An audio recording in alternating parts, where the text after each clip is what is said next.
Hey guys, welcome back to another episode of Married Now Widowed. We're your hosts. I'm Kayla. And I'm Nadine, and this podcast is about navigating life after loss through unfiltered conversations. Welcome. Welcome been back. A while. I know. I've missed you. Me too. It's been a long time, hasn't it? Since we filmed in person. That's right. Yep. So what we did, guys, in case you're not aware, we pre-filmed some episodes because Kayla was going away. Yep. She was going to do a Euro summer. Yes. Yeah. Which is now complete and back in this cold Sydney weather. That's right. Yeah, but I'm glad to be home, to be honest. Yeah, you were getting a little bit homesick towards the end. I think I was homesick after like the first week. Actually, yeah, you're right. It was like a week or 2 weeks in and you're like, I think I want to come home. I like routine, so I suffer without routine. Yeah. But we had fun. It was good. It was nice to be away. It was good. But I missed filming, to be honest. Yes. So I'm glad we're back. We're back. And I feel like today's episode is surprisingly something we haven't done, which I'm surprised because I feel like it's a no-brainer, this topic. Yeah. So today we're going to talk about whether or not grief has an expiration date in our opinion, always. Yes. Yes or no? For me, it's a no. And obviously I can dive into that. Yes, but straight off the bat, yes or no no, in my opinion. No, I don't think that grief has an expiration date. No, it doesn't. I think that people who haven't been in a position where they have lost somebody,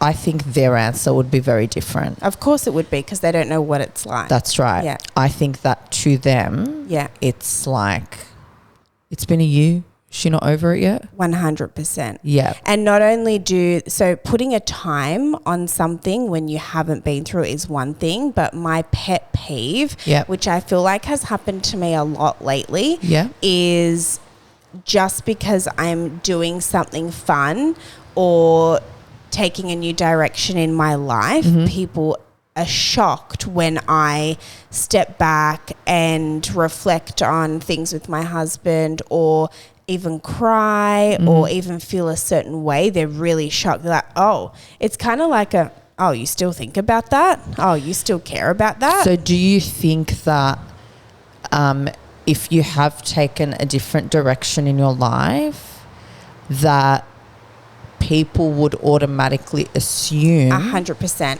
that your grief, it's expired, it's done. Yeah, it's done. She's fine. Finished. She's cool. We don't need to, worry about her anymore. She's obviously moved on. She's good. Which, again, it's not even that it doesn't have an expiry. It's actually that it's something you just learn to live with, and you get better at living with as time goes on.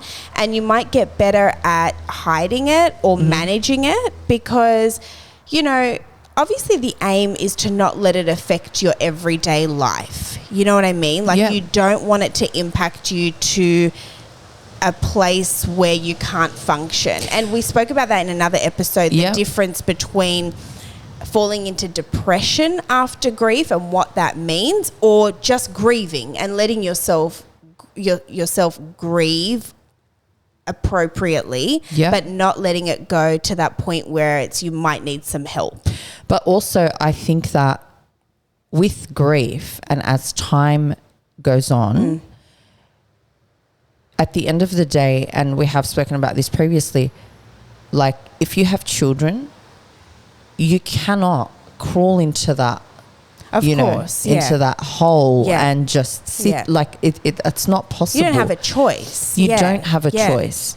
And we've spoken about this heaps of times where you can still be grieving, okay, but you can still function normal. You go to work, take your kids to school, go to dinners. Yeah. That doesn't mean that you're not grieving. Yeah. It just means that you are carrying it well, and it gets to a point where you learn to live with it. Of course, you have to. You might not cry every day. That's okay. Yeah. But you just learn to live with it. With grief, whether you like it or not, you're going to have to learn how to once again function as a normal member of society. That's so right. that means not letting it affect your work, not letting it affect your friendships, not letting it affect your future relationships, etc. Right? You can't crawl into a hole and die forever, because life continues. Everything keeps on going. Really, things don't stop even when your person dies. That week, that month, that year, nothing stops. But you'll give it a little bit more grace, I feel, in those earlier days, weeks and months.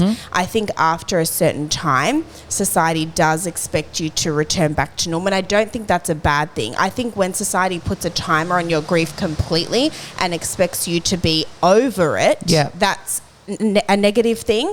But I don't think it's a bad thing when society sort of wants you to, like, okay, you know, we've given you some time, whether it's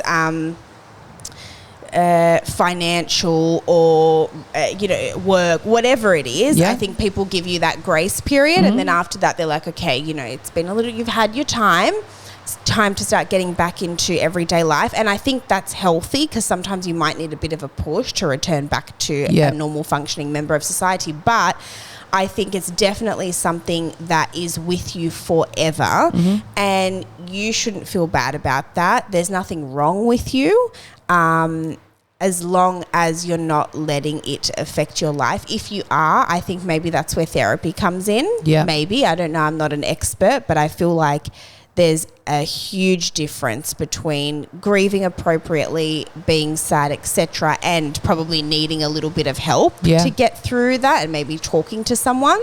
So I don't think it's bad when society tries to push you back into being yourself, but I don't think that it's appropriate to have an expectation that you should be over it, because you're never going to be over it.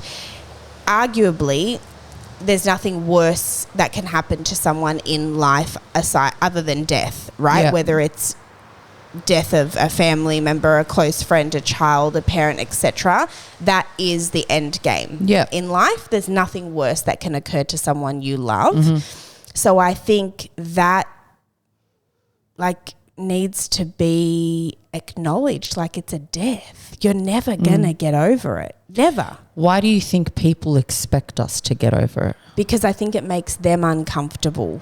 I think the longer that you grieve around people that are close to you, it starts to make them uncomfortable. But don't you think that the people that are close to you would be more understanding? No, it depends. If they're close to the person, yes. If they're just close to you, no. Have you ever felt that way? Absolutely. Yeah, I have too.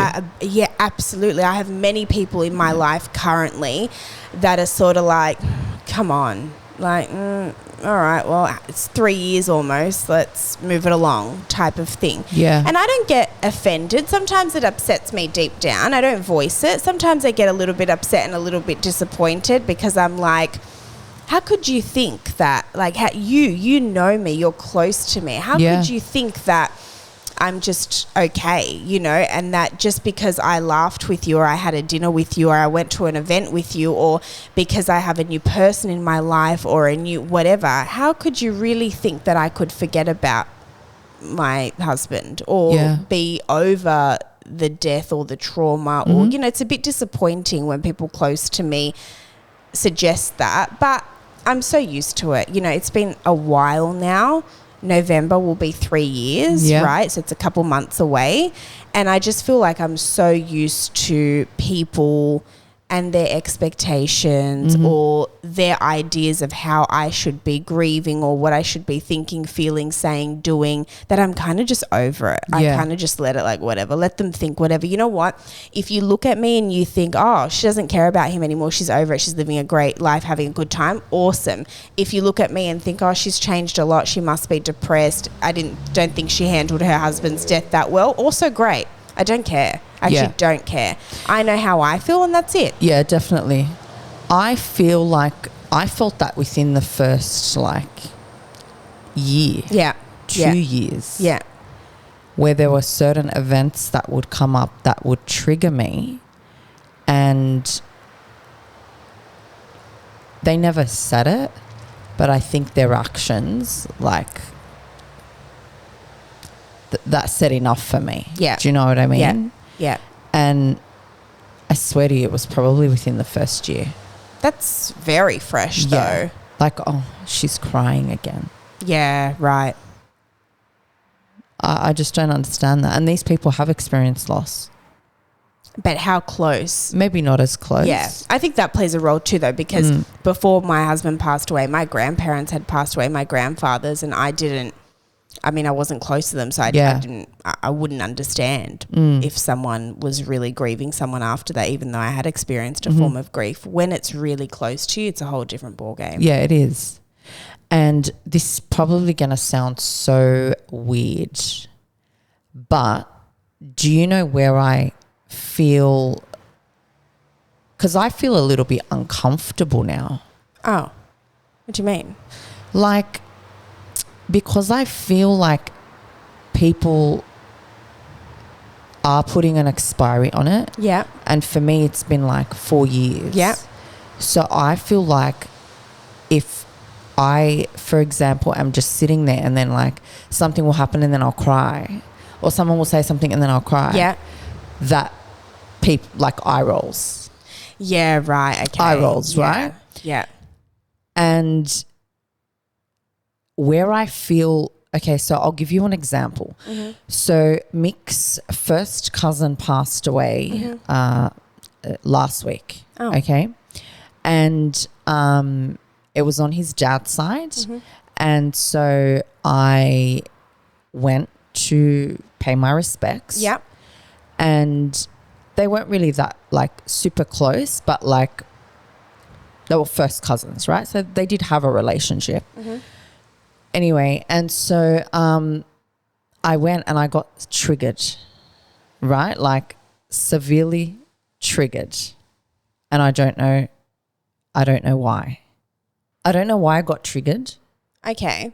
But that was where I felt most comfortable to grieve. Okay. Does that make sense? Yeah. Like I just sat there to myself like. Yeah, but I think that's because... And I have probably met this cousin maybe a handful of times. Yeah, but I think it's because it was relatable and it was like a... Yes, 100%. Yeah. But that's where I felt most comfortable to sit there and cry, even if I didn't really know the person. Yeah. Does that make sense? Yeah, yeah. I don't know. It was a very weird feeling. Yeah. A very weird feeling. Yeah. But I feel like I can't grieve anymore in public or out loud or... Yeah, I get that. And that's not fair. Yeah. I don't think that that's fair at all. No, I get that. I agree. I have someone that's really close to me that I feel like I can't really... Actually, a few people that are really close to me that I feel like I can't really grieve around anymore or be upset around anymore because they just expect me to like be over it by now or not feel... sadness, not that sad to where you're crying. They expect you to feel a certain way. They expect you to be a little down, but not that sad to where it's making you cry. Right. You know, I had someone say to me, and I thought this was really heartless, but you know, whatever, it is what it is. As I said, I just take it with a grain of salt. I cried on the phone to my sister-in-law about a situation with really about my husband in relation to his death. And I repeated the story to someone and they actually said to me, "Oh my God, why are you crying over it still? Like you knew he was going to die." Shut the fuck up. I swear to God. You knew he was going to die. You married him when he was sick. Why are you crying over it now? Okay. Sorry. Do you know how uncomfortable that makes someone feel? Like what did you say? For me, I didn't say anything because what am I going to say? I'm not going to sit and explain it to some dopey that's going to have that opinion. Seriously. You're just dopey, you know? And it's disappointing to be comfortable enough to speak to someone like that when they're actually opening up to you. Yeah. And they're actually... being vulnerable. That's right. That's exactly right. And in the beginning, this person was super supportive, would listen to me, would be there for me, would acknowledge my feelings, validate my feelings. Yeah. And then it just got to a period in time where it's like, oh, again, like you knew he was going to die. Stop crying over it now. You should have been smarter before. Okay, great. And we've spoken about this in previous episodes where people may not understand the decision that you made, right? Yeah. Some people might think it's selfish. Some people might not. I think we did a whole episode on that, right? Yeah. But I don't think that warrants that reaction. Like at the end of the day, it happened. Yeah. The decision, it's done. Yeah. It's done. You are still allowed to feel 100%. however you feel. Like that's warranted. 1,000,000%. I totally agree. Everyone makes decisions in life, whether they are right or wrong, good you or think bad. they're right at the time. That's right. And there's consequences for everyone's decisions and actions, and I totally understand that. However, at the same time, you know, it doesn't mean that, you know, like what I'm trying to say is regardless of whether it was the right decision or the wrong decision, I'm still going to feel a certain way. Exactly. The decision was done. It's done. So this is how I'm feeling now. Coulda, shoulda, woulda. 100%. Happened. And every single person out there, every adult has made a decision that has affected them in a negative way, and they're dealing with the consequences. Totally. And that's literally, in my case, your case is different because you were with Mick, you married Mick, he got sick while you were married and after you had children. That's fine. I understand my situation is different. I get a lot of judgment on the fact that I knew he was sick and I still went ahead and married him, and I knew he was sick and I still went ahead and had a child with him. And yes, you might think that's the wrong thing, and that's fine. That's your opinion. And you thought that was the right thing. I can see the other person's opinions, right? But at the time, it was what I thought was right. It was what my husband thought was right. We made that decision together as two grown adults. And yes, I do suffer the consequences now, but it is what it is.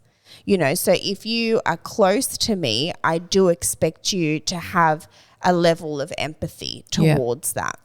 You know, I still have 100%. empathy towards my friends and family that make the wrong decisions and then have to suffer with them afterwards. We're all human, of right? course. Like, we're not perfect. We don't make the right decision at all times. That's right. And no matter what you know, people may say to you, like, did you get people say to you like, oh, are you making the right decision at the time? Or no? Very few. Okay. But there could be people whether you think you're making the right decision, and you have these people in your life who are close to you, right? So at the time people would have said to you, you know, you're not making the right decision, whatever. In that moment, you thought that was the right decision. Of course. People shouldn't be throwing that in your face. Of course. Especially since he's passed away. And I think that that's okay if you think that or you feel that way, but I don't think me as the person that's in it needs to exactly hear it. I understand people close to you telling you a hard truth, and I'm all for that, and I love honesty in a friendship. It's so important to me. However, it's not something that I can change. It's something that I have to live with, and this is my real life and it's my everyday life. So, you know, support rather than judgment would be appreciated. But as we know, being in this position, judgment is all over, right? All over. Out the all window. the time. So, yeah, I don't know. I just think, you know, we always say about people's opinions, try and keep them to yourself. I know people can't help it. They just can't, right? No. They're bursting. People should get like a best friend, right? Like me and you, we can see. I have strong opinions on people. I don't say it to them because I don't want to offend them, but I say it to you. Yeah, we say everything to each other. And then it goes. I don't offend anyone. I'm not being rude. Definitely. I'm not upsetting anyone. I'm not hurting anyone. I might have an opinion about something. Share it with you. That's it. Done. Yep. Simple. Everyone should get a Nadine. They don't need to know. And everyone should get a Kayla. Yes. Get yourself a Nadine. Lord knows the shit we talk about. Yeah, 100%. Yeah. But it's not necessary. Sometimes, you know, like, sometimes look, honesty is always good in a friendship, right? I think friendships are always, and any relationship is based on communication and honesty and being able to have a hard conversation with someone 100%. However, I do feel like there are things that even if you tell me, it's not going to change my life because it's already my life. It's not going to change my decision because I already made that decision. Yeah, that's right. It's only going to affect my mental health moving forward. And I think that if your opinion is of no benefit for that person that you love, and if it's not going to help them or serve any positivity for them, then that's when you should keep it to yourself. Yeah, of course. You know? Of course. Yeah. But people will not. Oh, no. God forbid someone... People will always find for sure. something to talk about. For sure. Something negative to talk about. Absolutely. Absolutely. You know, sometimes I think like, I feel like the older that I'm getting, the more I just don't want to know people. Yeah, I get that. I just don't want to know people. Yeah. I just think people are so cruel. Yeah. I feel like I have, and I'm not saying like people are beneath me. That's not what I mean. But I feel like I've grown and evolved as a person based on what I've gone through. Yeah. And so if people aren't there with me, or if they're negative, or I just don't care about you. I just don't want to know you. Yeah. I think I'm turning into a Kayla. I was just going to say, I think I'm rubbing off on you. Yeah. A lot. Yeah. Yeah, I hate everyone. Yeah, like I swear to you, I just want to be happy. I want my children to be happy, and I want to live a happy life. And if you're going to bring that negative energy into my life, well, then I'm going to protect my space. Absolutely. And I won't even say anything to you. 100%. I won't even tell you. And you know what? I actually think that we need to do a whole episode on that. On cutting people off. Yes. And not letting other people bring their miserable selves into your life, especially as a widow. Because what I feel, and this is happening with me at the moment, something that I'm going through, so it's relevant. At the moment, I'm going through a lot of changes, a lot of transitions, a lot of new things are happening in my life, a lot of exciting things, a lot of wonderful things are going on in my life, right? And I have a few people that are miserable in their lives. Yeah, and so they're projecting it onto you. 100%. And it's not personal, okay? I know it's not personal because these people don't like themselves. They don't like anyone around them. Okay, can I just stop you there? Yeah. These people in your life, they feel that they're entitled to you. Oh, absolutely. Of That's course. what they... Which is a wild concept. Yes. How could you feel like you're entitled to anybody? Because based on the situation, I think they automatically feel like they have ownership. Like they've signed ownership documents. Well, I hope they get rid of that expectation from their I don't think that will happen, because they will get a rude shock eventually. Yeah, but I don't. Especially, babe, with my personality. You of all people know my personality. Yeah. Like you will be done. Cut. Zero. Never. You'll never see me again.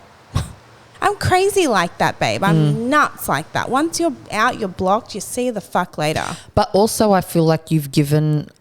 A lot. And I do, though. That's my personality. I will give and give and give and give, even if it affects me negatively, even if I'm not happy. I will still give because I can always see everyone else's point of view, and I try and be really understanding and blah, blah, blah. But it just comes to a point where you've just had enough. Yeah. And you can't do it to yourself anymore, and you can't drag yourself through that, and you don't have the mental capacity to be like that.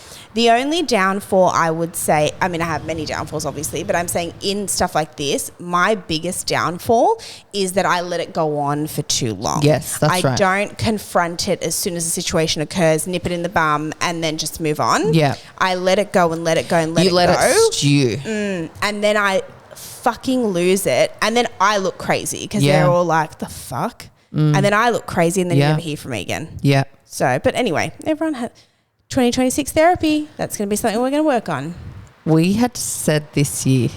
Yeah, no, we said next year, January next year. Yeah, but initially you said... Did I? 2025? I'm going to find that audio. I take it back. 2026 is my year for therapy. Okay. This therapist is a lot to work on. Yeah. A lot. Yeah, can't wait. So while you were overseas, it was Mick's 4-year death anniversary. That's right. Yep. And I don't know, this one triggered me a little bit. I don't know why. Well, I don't know what I expected, really. Yeah, I feel like you're always going to be triggered. Yeah. Obviously, I was really sad. Yeah. But again, I felt like... You can't be too sad. Yeah. Because people are over it. And you know what? Like, I did well during the day. You know, the kids and they wanted to go and have breakfast at his favourite spot. Oh, nice. So we went there. And then we went to the cemetery. Cute. We met my mother-in-law, my brother-in-law and his wife. We met them there. Beautiful. And we spent a couple of hours there. And I was really sad, but I held it together. Right. Do you know when I broke down? When? That night when I was in the shower. You couldn't, uncontrollable. Yeah. No. Yeah. Yeah. Maybe subconsciously I knew or I felt that I couldn't. Yeah. Grieve the way I wanted. And you held it in until you could, which was when you were alone. Yep. Yeah. And you know what else I find? Every year, the first death anniversary, everyone messages you. Oh, absolutely. Yeah. Second year, you might get the same people messaging you. Yeah. The third year, yeah. Zero. It's going down. Yeah. The fourth year, handful. Yeah. Everyone's jumped off that train. Yep. And we've spoken about the grief train, guys. Can I bring something up? Yeah. See, I've missed the podcast because it is my weekly therapy. Let it all out to the world. Get myself in a bit of trouble. Okay. So speaking of text, I didn't tell you this. I have to tell you. I didn't tell you because it actually only happened the other day, and I told my sister-in-law, but I didn't tell you. Yes, I'm normally on usually speed dial. I am, but it. Super random. I was in a WhatsApp group chat with Mohammed and his friends. Oh, you got kicked out? Yeah. Yeah, how'd you know? Oh, well, you said WhatsApp chat with his friend. They kicked me out. Rude. Right. So the funny thing is that why didn't you just start another group without me? Have some fucking decency. Jeez. I agree. B, was it necessary? I'm a bit harsh. Would they message anything in this group chat? Not since he died. No. Not since before he died. So that's even more random, right? Why'd you do that? That was to prove a point, I reckon. Pissed me off on a Tuesday or whatever fucking day it was. So Mick was in a group chat with like all of my cousins, and cousins' husbands and whatever. Yeah. When he died, they just went and created a new group chat. They never kicked him out of it. And I wasn't even in this group chat. He just never got kicked out. But I think that's quite normal though. Why would you kick someone out? Yeah, I don't know. Why are you making a statement? I thought that was wild. They did that on purpose. I mean, to be fair, and see here how we go. I'm always on everyone else's side but my own. Like, in their defense, I don't fucking like any of them. So, like, I can't really, like, why am I whinging about it? Because that's rude. It is that's rude. Like I want to rub it in and like prove a point to you. Yeah, but they probably think, well, fuck you. Like, you talk shit about us. You don't even fucking like us. Fuck you. Get out of our chat. Oh my God. Mixed Fair. Friends fully created a new group chat and put me in it. Yeah. It's just me and the can boys. I tell you something? It's the best. I actually, when they kicked me out, that's the first thing I thought of. I'm like, Mohammed's friends kick me out of a chat. Nadine's friends invite her to a chat. So Mixed Friends invite Nadine to a chat. Yep. That's nice. But look, again, I have to call a spade a spade. You don't like them anyway. You have a great relationship with his friends. I do. I don't.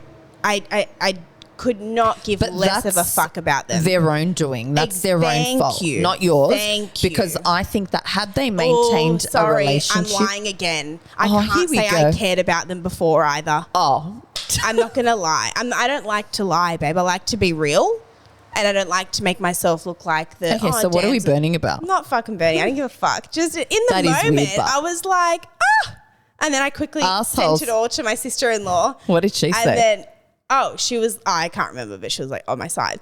But yeah, like I'm not going to act like the innocent victim. I didn't even like them before. I didn't give a fuck about them, to be quite honest. I didn't give a fuck about them after. So fine. But like just create another one. Yeah, I know. Like I wouldn't do that to you. And I'm petty. And I still wouldn't do that. I'd just make... Maybe they you. thought... Oh. No, I know. Oh. Maybe your expiration date finished. You know what? It could be. They stopped feeling sorry for me. They're like, time's up. Yeah, she's fine now. She's sweet. Kick her out. Yep, done. Finished. Look, fair enough. That you do you. So I support it. I support those boundaries. Yeah, get rid of me. Fuck me. I don't like you anyway, so it's fair. I like when people do that, you know. Why? I even like, I love when someone blocks me because I'm like, you have boundaries and I respect that. Yeah. You know, that's like the ultimate. But you know what? Can't have you in my life. But you know what I don't get about that with you? What? Is that you don't give a fuck about people. So had they not blocked you, you probably weren't going to contact them anyway. I don't even. And the only way I know when I'm blocked is if like one of my friends is like, oh, look at this person's like app. And I'm like, I can't see it. Who is it? Yeah. And they're like, oh, it's so-and-so. And I'm like, I'm blocked. What the fuck did I do? Yeah. But you know what's even funnier? Like, and you can vouch for me. Yep. I don't even do anything to anyone. I know. Fuck. No, you don't. I don't care. But I don't even care. But maybe that's why people get funny with me because I don't respond to them. But it's not out of badness. It's I just feel like I'm picking up on that a lot. Excuse me? Yeah, you're rubbing off on me. It's really like bad. you're becoming like me. Oh, yeah. But that's the best way to be. Honestly, watch that's how good rude, life gets. But it's a bit rude. Babe, fuck them all. I don't give a fuck. I don't care. It's a bit rude. I don't care. What's rude? When someone sends you a message and then you don't respond to them. Rude, I know. But I don't. Look, yes, it's rude. Agree. This is do you want to know something? Mm-hmm. I don't make like New Year's resolutions. Okay. Oh God, what's yours? Here we go. No. But this year I went into, you know what? If someone sends me a message, if I'm busy, because this is my problem. Right. I'll open the message, I'll read it, but I'm busy. Oh my God, you leave them on red. No, like a text message. Oh, so they can't see you've opened it. Right. And I'll be like, okay, I need to respond to them. Okay. And then I forget about it. I don't even open it. So I went into this year going, don't open the message because then when you are free and you do open it, you have the time to respond to it. I guarantee you're still not going to respond. Babe, I've never opened a text. I respond. Open, not open, fucking nah. Unless it's an emergency or like you're in my immediate friend group. And even then, I'll reply, I just need some time. Because you know what it is? Genuinely. Babe, my job is hands-on, right? Mm-hmm. I don't have an office job. I don't have a job where clients like not blah, blah. If like I physically need my hands, I do lash extensions if you guys don't know. So I need both hands on the job at all time. I start work at 9. I finish work at 5. I do not get a lunch break. You know that. I don't even get a bathroom break, right? Yeah. So when you text me during the day and it's not an emergency, I know when you don't reply to me, you're busy. Well, I can't, right? So if you're sending like something useless, I I may see it. Sometimes I don't even see it. I might see it and I might say, hey, babe, like, you free to catch up next week? To me, that goes in the side of my brain that's not important, right? Even though I might love you, right? It's not important. So in my head, I'm like, fuck, I can't reply right now. I'm a client. There's another client waiting. People waiting on me. The client knows if I step away that I'm on my... It's unprofessional, right? I don't do that with clients, okay? And then I just forget about it because it's gone into the non-important side of my brain, right? Whereas you, But can you see why? Yeah. You'll text me something like, I mean, you text me rubbish all the time, but it's different. It's important. It's very different. But you'll say something like, hey, babe, you know, are you free to podcast on this night? It's important side. I don't reply then and there, Yes. but you know, I'll voice you on my way home. Babe, sorry I didn't reply. Can you blah, blah, blah. Yeah. You know what I mean? Mm-hmm. But I can see why people get upset with me. But you know what? Don't worry about it. It's not, who cares if I don't reply? Who the fuck am I? Who cares? Who gives a shit, babe? My friends don't reply to me. Not all the time. Not all the time. Sometimes I message you and like 24 hours later and then you're like, oh, sorry, blah, blah, blah. I don't care. Yeah. I don't give a fuck. I never leave you 24 hours. When I was on holidays, you did a little bit, but I'm not sure if that was a time zone issue. That was a time zone issue. Mate, okay, that's fine. When I woke up, you were going to sleep. That's true. That is true. I'm just not used to that. Yeah. You know, that's okay. Mel's the worst. Mel's the fucking worst. Mel and I text consistently in like about a 24-hour time gap. Hey, babe, how's Hader? 24 hours later. Hey, babe, he's good. What are you doing? 24 hours later. It's like a 1 week to say, hi, how are you? You know what I mean? Like, that's just people are busy, right? Yeah. Guys, I wouldn't take offense to it. Don't worry about it. Who cares? Who Don't cares worry about it. me? Yeah, don't worry about it. It's fine. Can't believe you got kicked out of the group, though. Babe. I'm telling you, that was expired. Time's up. Her grief finished. Look, she's done. In all fairness, I would have expected to be kicked out of that group a long time ago when I first started talking shit on the podcast. But, you know, thank you for keeping me in as long as you did, I suppose. Hope you guys are well. Even though they didn't communicate with you. I know there was nothing even. So that's what I find even weird. That's why I feel like it was a punch in the face because we weren't even talking in the group. Yeah. Nothing was happening. It wasn't that much of an exciting group like anyway. So many times I've been put in groups and then you talk. It could be about like a certain topic or whatever. And then you don't talk anymore. Yeah. They don't kick me out of the group. They just leave the group. But that's what I said. But just leave the group. Literally, right? I said that to someone else. I was showing someone else and they're like, oh, maybe they just like were over the group or whatever. And I was like, babe, I've got groups from 2018. I know, me too. We're still in. Like no one talks or anything. But like, why would you kick me out? Kicked. Yeah, I'm over it if you're watching. To the curb. Yeah. The gutter. Yeah. Yeah, out. That's okay. On the street. Like, they did that to like me and my son and my husband died anyway. So what's the difference? Well, WhatsApp chat, real true. life. It's fine. Same. It's all the same. It's all the same. Same. Yeah, that's fine. But anyway, that was my issue of the week. That was in relation to my late husband and grief and feelings and emotions and But look, again, we have no relationship anyway, so it's fine. Yeah. It's okay. Yeah. That's my story for the week. Wow, okay. Yep, I can't believe you didn't share that with me. I know, but I was time poor. Oh, yes. Time poor? That's all I've been hearing today. I'm so tired. Had a busy I'm time week. poor. Oh, guys. She had a nap. She had a nap while I was getting ready. Can I say something, guys? Never in my life has this happened to me. This week, I have physically fallen asleep talking to people. I'm surprised you haven't fallen asleep now. Do you know I fell asleep 3 times when we were on the phone before, when you're on your way here? Yeah, and I just didn't tell you, and I hoped you didn't notice, and you didn't. I didn't. 3 times I fell asleep. And I quickly woke up to your sentence or your voice, and I'm like, fuck. She's still talking. No, I love you, baby. You can chat away. I just felt bad because I'm like, oh my God, I don't want her to think the conversation's really boring. It's not. I'm loving it. I thought you were scrolling on your phone. I know, honey. I was sleeping. I wasn't scrolling. I dropped my phone once when we were on the phone because I fell asleep and it dropped Why out of didn't my you just hand. tell me I'll see you when you get here? I want to have a nap before you get here. I miss you, babe. I missed you too, but like you could have just said, No. babe, we'll talk when you get here. All I need is half an hour. Oh, I don't. I need 24 hours. But I need a day. You know, a day of sleeping in bed in daytime. Can you I do haven't that done on that Sunday? yet. Oh, yeah, with my 3-year-old. Yeah. Absolutely. No, I can't. I can never sleep again. I haven't slept since he was born. Oh my God, I'm exhausted, guys. Hey, you were sleeping in when you were overseas. Yeah, because we were jet partying, lagged and me stuff. and my baby were partying till 2 a.m. Day club. And then he was coming home and sleeping and waking up at 10:30, 11. It was great. It was great. I did get some rest, actually. But anyway, that's what I'm going through this week, guys. Micro-napping on people. I've done it to so many people. So how are you working? Are you falling asleep on your clients? I'm not going to disclose any information about... Look, it's been a bad week. Babe, it's been a rough week. I've got a lot going on. I am exhausted. Have you fallen asleep on a client? Shut up. Babe, I'm really... I'm not well. You need to tell me. Yeah, I'm not on the national podcast. International, thank you very much. Oh, yeah, that's an international podcast. I am so tired that I genuinely feel nauseous. Like, I feel nauseous. That's how tired I am, babe. I've never felt like this in my life. Okay, well. I've been drinking V.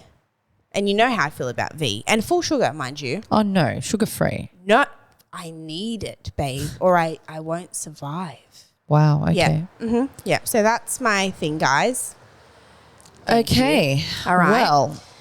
Okay, so business as usual, guys. Yes. We'll be back next week, as always, with another brand new episode. So it's been a while, guys. Now, if you have anything you want to hear us talk about, yes, please send it through. Send it through. You can find us on all platforms at Married Now Widowed, TikTok, Instagram. Please, if you are grieving or you're a support person for someone who is grieving, join us on our Facebook community group at Married Now Widowed. It's the best page. It's a safe space. You can share anything you like. I actually love that page. Yeah. I love going on and seeing people share their person. I don't know what it is, but it's such a different feeling seeing this sounds really weird, but seeing someone that's passed but getting to know them from their person. Like, I love the way that our community describes their person. Like, hey guys, this is so and so, and it's such a touching thing knowing that he's passed, and people are sharing that with us and keeping their memory alive. That's right. Right? So please jump on the group, join our group. We'd love to see you there. Otherwise, we'll see you next week. Bye, guys. Bye.